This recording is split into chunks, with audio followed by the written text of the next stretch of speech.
इस वीडियो में हम देखने वाले हैं Warshall's algorithm to produce the path matrix. ठीक है, हमने इससे पहले भी वॉर्शल्स एल्गोरिदम देखा था और वो ट्रांजिटिव क्लोजर के लिए था और ये प्रोड्यूस द पाथ मैट्रिक्स के लिए। दोनों सेम ही है, कोई डिफरेंस नहीं है, बस इसके अंदर हमें पाथ मैट्रिक्स क्रिएट करना है और उसमें हमें ट्रांजिटिव क्लोजर फाइंड करना था। ये सब कुछ कहानी है। Warshall give an algorithm which is more efficient than calculating the power of the adjacency matrix। यहाँ पे अभी हमने पिछले वीडियो में यहाँ पर ये सब पावर कैलकुलेट की थी ना, तो इससे एफिशिएंट वे क्या है Warshall एल्गोरिदम का, तो ये कहना था इस पॉइंट का। तो Warshall एल्गोरिदम में हम क्या करते थे, let G be a digraph with n vertices. ठीक है, हमें एक डायग्राफ दिया होगा एन वर्टाइसेस का, उसका हम क्या करेंगे, पहले एडजेसेंसी मैट्रिक्स फाइंड करेंगे। W0, W1, Wn will be the Warshall's matrices. जहाँ पे हम M0 लिखते थे, अब M को उल्टा कर दो, W बन जाएगा W। ये सब होगा हमारा वॉर्शल्स का matrix. The procedure to determine WK from WK-1। यहाँ पे K क्या होगा, 1 होगा, 1 2 ऐसे अप टू N कुछ भी हो सकता है। ठीक है, तो स्टार्ट करते हैं। Initially we will take W0 equals to M। याद है, हम एडजेसेंसी मैट्रिक्स जो था उसके इक्वल्स टू ही हम M0 लिखते थे, वही पॉइंट है। यहाँ पे W0 इक्वल्स टू M यानी एडजेसेंसी मैट्रिक्स है। Copy 1 to all entries from WK-1 to WK, यानी यहाँ पे हम अगर वैल्यू पुट कर दे तो WK क्या होगा हमारा, W1 ले लेते हैं और ये W0 ही रखते हैं। ठीक है, अब समझ में आ जाएगा। तो हमें क्या करना है, W0 में से जहाँ जहाँ पर भी 1 है वो हम WK में भी वही सेम प्लेस पर हम 1 पुट कर देंगे। फिर क्या करेंगे, जो भी रो थी उसमें से 1 लेंगे, जो भी कॉलम थी उसमें से 1 लेंगे, फिर उसमें क्या करेंगे, क्रॉस प्रोडक्ट करके जो भी हमारी पैर्स आएगी वहाँ पर हम 1 पुट करेंगे और फिर जो बाकी बची हुई जगह है वहाँ पर हम 0 पुट कर देंगे और ये जो है वो रिपीट होता रहेगा। Stop when Wn is obtained and it is required result। Example देखते हैं। Apply Warshall's algorithm to produce a path matrix for the given graph. तो ये हमें ग्राफ दिया गया है, तो इसे हम पहले हम m equals to W0 adjacency matrix find कर लेते हैं, वही होगा हमारा W0। यहाँ पे 5 वर्टेक्स लिख दो, यहाँ पर भी 5 वर्टेक्स लिख दो। V1 V2 पर पॉइंट कर रहा है, इसके लिए V2। V2 जो है V4 पर पॉइंट कर रहा है, इसके लिए V4। V3 जो है V1 को पॉइंट कर रहा है, V4 जो है V5 को पॉइंट कर रहा है और V5 जो है वो V2 को पॉइंट कर रहा है। तो ये हमने मैट्रिक्स बना दिया, एडजेसेंसी मैट्रिक्स या फिर W0। Here n equals to 5, दस we will obtain the W0 से लेके W5। Okay, we will consider the first column and first row of the above matrix.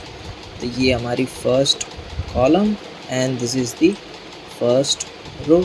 Okay, और ये क्या होगा हमारा, इसको पॉइंट करेगा और ये जो है वो इसको पॉइंट करेगा, यहाँ पे आ जाएगा 1।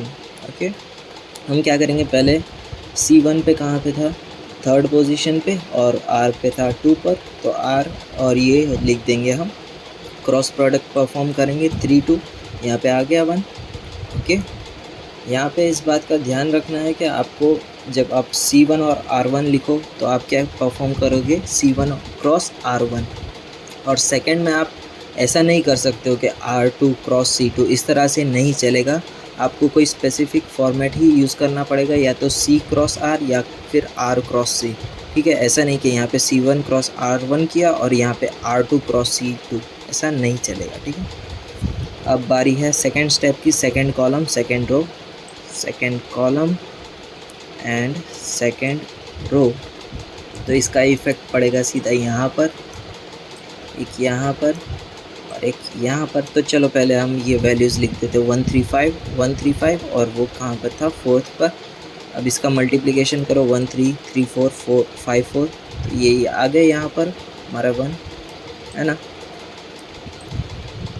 नेक्स्ट स्टेप पर जाते हैं, third column third row, third column. ठीक है, ये 0 है, हमें पता है कि 5 आएगा, तो इसके लिए ये स्टेप को आप स्किप कर सकते हो। अब आते हैं 4th कॉलम और 4th रो, 4th कॉलम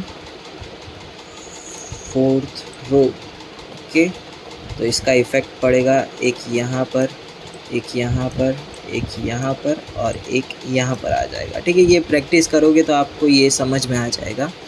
तो लिख देते पहले पोजीशन 1 2 3 5, 1 2 3 5 और वो 5, तो 1 5 2 5 3 5 5 5 आ गए यहाँ पे। ओके, ये आ गया इतना। अब फिफ्थ कॉलम और fifth row, fifth column and fifth row, तो इसका इफ़ेक्ट पड़ेगा एक यहाँ पर और एक यहाँ पर, तो है ही पहले से ही, और एक यहाँ पर भी आ जाएगा, यहाँ पर ऑलरेडी है, और एक यहाँ पर आ जाएगा। ओके, तो ये एक 1 हो जाएगा, ये एक 1 और एक ये 1 हो जाएगा।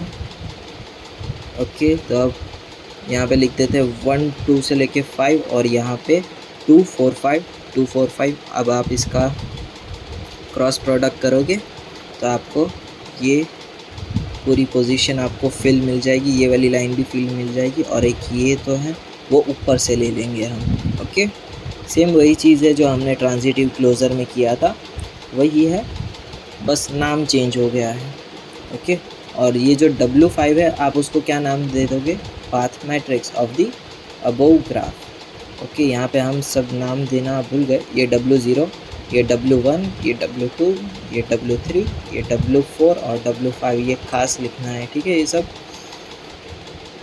तो यहाँ पे हमारा चैप्टर सिलेबस के अकॉर्डिंग ख़त्म होता है, पर कुछ ऐसे टॉपिक्स है, बहुत सारे टॉपिक्स हैं जो एग्ज़ाम में पूछे गए हैं पर हमारे सिलेबस में नहीं है। ठीक है, इतना बड़ा सिलेबस होने के बाद भी इन्होंने इतने सारे पूछे गए हैं बाहर के टॉपिक, वो हम अब नेक्स्ट वीडियो से स्टार्ट करेंगे।